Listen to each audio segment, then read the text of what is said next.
के साथ मिले हुए है और इन लोगों का कोई मंशा नहीं है कि फिर अगर ये पार्टी जाके दूसरी भी पार्टी है इनकी कि भाई जैसे हम ये क्रोनी कैपिटलिज्म को रोकेंगे बोल के ये हमारे नज़र में नहीं। हमारा उद्देश्य है कि देश भर के जितने भी नॉन कांग्रेस नॉन बीजेपी के लोग हैं जो सोशलिस्ट आइडियोलॉजी को मानते हैं और देश को बचाने की सोच रखते हैं कि भविष्य देश का जो युवाओं को एम्प्लॉयमेंट देने का एग्रीकल्चर सेक्टर जो अपनी रीढ़ की हड्डी है, देश की रीढ़ की हड्डी है एग्रीकल्चर सेक्टर, तो इसको बचाने की सोच रखते हैं। हम वो पूरे पार्टियां वालों को आह्वान करते हैं, सोशलिस्ट पार्टी से हम उनके साथ भी काम करेंगे और उन लोगों की नीतियों को हमारी नीतियों के कॉमन मिनिमम प्रोग्राम बना के हम इलेक्शंस में हर जगह देश में जितने भी इलेक्शंस होंगे सोशलिस्ट पार्टी उसमें कॉन्टेस्ट करेगी। अभी बिहार के लिए बिहार में जितने भी असेंबली इलेक्शंस है, असेंबली सीट्स है 243 हमारे धनंजय भाई अध्यक्ष है, उनके नेतृत्व में हम 243 कॉन्स्टिट्यूंसीज में कॉन्टेस्ट करना बोल के हम लोग डिसाइड करें। इसको ये प्रक्रिया को हम आगे से, अभी समय कम है फिर भी जितना समय है वो काफ़ी है, क्योंकि आज दुनिया जो है सो आप लोग सब देख रहे हैं आजकल हर एक के हाथ में डिजिटल वर्ल्ड है। हम इसको ये डिजिटल वर्ल्ड से सोशल मीडिया को हम इस्तेमाल करेंगे, हम हर एक वोटर तक पहुंचेंगे, हमारा मुद्दा लेके पहुंचेंगे। ये हमारा मुद्दा नहीं है, ये देश में हर नागरिक का मुद्दा है। इस देश को बचाने की ज़रूरत है। हम आपसे अनुरोध करते हैं कि आप लोग हमारे से मदद करिए, हम लोगों से सहयोग करिए। धन्यवाद। बिहार में क्या एजेंडा होगा आपका? चुनाव का एजेंडा क्या होगा बिहार में? बिहार का मैनिफेस्टो हम रिलीज करने वाले हैं। आपको आपने देखा कि अभी नई प्रदेश कार्यकारिणी का गठन हुआ और जिला से भी कई नाम आ चुके हैं। पिछले एक महीने की गतिविधियों में बहुत सारे लोगों ने रुचि दिखाया। आज भी मधेपुरा से, जहानाबाद से, गया से लोग आए हुए हैं, अपने नाम उन लोगों ने दिए हैं। उसको हमारी राज्य कमेटी जो नई बनी है उसको देखेगी और एक महीने के अंदर सभी जिलों की कमेटियों का, कम से कम आप जिला स्तर की कमेटी को मानकर चले कि सभी जिला स्तर की कमेटियों का जो संविधान में, हमारे पार्टी संविधान में प्रावधान है उसके अनुसार घोषणा कर दी जाएगी। एक के बाद एक साथ नहीं, लेकिन कोई 5 दिन के बाद, कोई 10 दिन के बाद, कोई 15 दिन के बाद, एक महीने में हम 3800 जिलों की कमेटियों को पूरा करने का लक्ष्य रखा। या आसानी से हमारे लिए है क्योंकि हमने बिहार के रख दिया है, लेकिन झुकने वाले लोगों में से नहीं है। जो बिना झुके थे क्या? तो हम तो झुकने वाले लोगों में से नहीं है। इस कतार में बैठे जो आपको देख रहे हैं राष्ट्रीय कार्यकारिणी के सदस्य अलग अलग राज्यों से आए हैं। ये लोग अपने अपने जगह में किसी भी बातों से समझौता बिना किए अब तक बढ़ते रहे हैं। इसी लाइन में पकड़ते हुए हम लोग चुनाव लड़ते। जनता आपको क्यों वोट करेगी? आप किस मुद्दा को लेकर जाएंगे जनता के पास? क्योंकि बिहार में बहुत सारी पार्टियां हैं और सभी पार्टियां जो है अपने अपने बातों को रख रही हैं, आप क्या रखेंगे? कम से कम 90% सभी पार्टियों के मुद्दे एक समान ही हैं, लेकिन जो गरीबी है, अशिक्षा है, पलायन है, रोजगार है, करीब करीब सभी पार्टियों में है।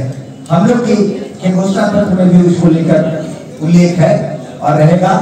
अभी आपको हमारे प्रधान महासचिव डॉक्टर संदीप पांडे जी ने बताया कि शिक्षा, समान शिक्षा हमारा सबसे महत्वपूर्ण मुद्दा है। गरीब हो या अमीर की संतान, सबकी शिक्षा एक समान, इसको सरकार सुनिश्चित करे। और बिहार में इसको लेकर कुछ काम आगे हुआ था, एक प्रस्ताव जैसा तैयार हुआ था और उस प्रस्ताव को अमली जामा बनाने के उद्देश्य से हम लोग चुनाव में कुछ सीटें जीतकर सरकार में भागीदारी चाहते हैं और फिर उसको लागू करना चाहते हैं। तो यह हमारा सबसे प्रमुख मुद्दा है, जैसा कि पहले भी संदीप जी ने बताया। और भी सभी मुद्दे हैं जो जन सरोकार के हैं, वो करीब करीब सभी पार्टियों ने उसको रखा है। जो सरकार की पार्टी में होती है वह भी रखती है, लेकिन सरकार में रखती है तो कुछ करती नहीं। आपने देखा होगा शिक्षकों की नौकरी को लेकर एक समान वेतन को लेकर, वेतनमान को लेकर जब शिक्षक सड़कों पर उतरते थे, जब भाजपा सरकार में होती थी तो कहते थे कि किसी जन्म में नहीं हो सकेगा, यह संभव ही नहीं है। अब भाजपा जब विपक्ष में होती थी, जदयू आरजेडी की सरकार बन जाती थी तब उसी मांग के समर्थन में वो लोग आंदोलन में शरीक होने लगते थे। तो ये तो पलटीबाजी आप देख रहे हैं। और पलट अभी जो वर्तमान सरकार है, पलटने में इंडिया में उसका कोई जोर तो है नहीं। सब लोग यह देख चुके हैं, एक बार नहीं अनेकों बार। सरकार में पलटना ही नहीं मैं बोल रहा हूँ, मुद्दों पर पलटना, वह सभी पार्टियां पलट रही हैं। हम लोग समान शिक्षा के मुद्दे पर अपनी बात मुस्तैदी से रखेंगे जनता के सामने, और जनता हमें इसलिए वोट करे। लेकिन हमारे सामने एक चुनौती है कि हम कम समय लेकर आए हैं, तो हम अपनी बात जनता तक कैसे पहुंचाएं उसकी तैयारी कर रहे हैं। क्या हमारे सामने मुख्य चुनौती है। हमारे पास बात है, हम ईमानदारी से काम करेंगे, सच्चाई से काम करेंगे।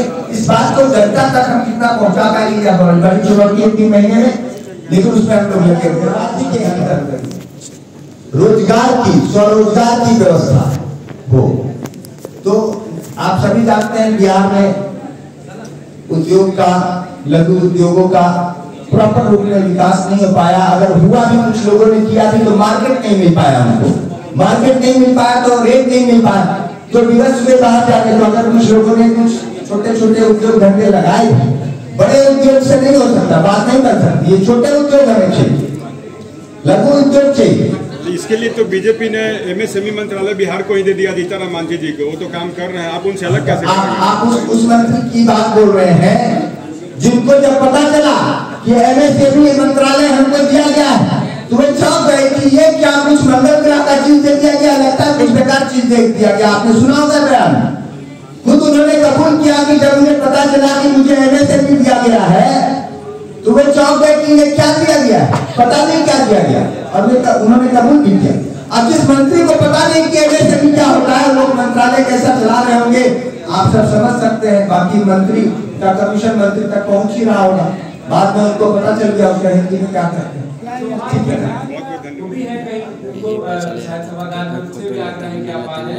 इनको बनाया गया है जो इनके फ्रंटल संगठन है। बाकी हम स्टेट का नाम रख देते हैं। उत्तर पर अभी घोषणा किया गया है। इसमें जो स्टेट से डेलीगेट आए थे, मोबाइल लेते हो, डेलीगेट कितने स्टेट से आए थे आपके? सभी स्टेट से आए थे। आप बताइए ना, सभी से ये जवाब 38 से आए, आंकड़ा बताइए। नंबर बता दे, नहीं बता रहे ना आप आंकड़ा बता रहे। 12 स्टेट के लोगों की राष्ट्रीय कमेटी बनी है, जिसमें एक अध्यक्ष, एक प्रधान महासचिव, एक कोषाध्यक्ष, और उसके बाद जो है वीडियो बनाना अपना, फिर कहना कि नहीं बना। हाँ तो फिर समझ लेना, संगठन जो है ना, 5 महासचिव, 5 उपाध्यक्ष, 5 सचिव, एक प्रवक्ता और एक संसदीय बोर्ड के अध्यक्ष के रूप में चुनाव हुआ है। और बाकी स्टेट में, बिहार स्टेट में उपाध्यक्ष, 3 उपाध्यक्ष, 3 महासचिव, 1 कोषाध्यक्ष, 2 उपाध्यक्ष, 2 सचिव अभी चुने गए हैं। और बाकी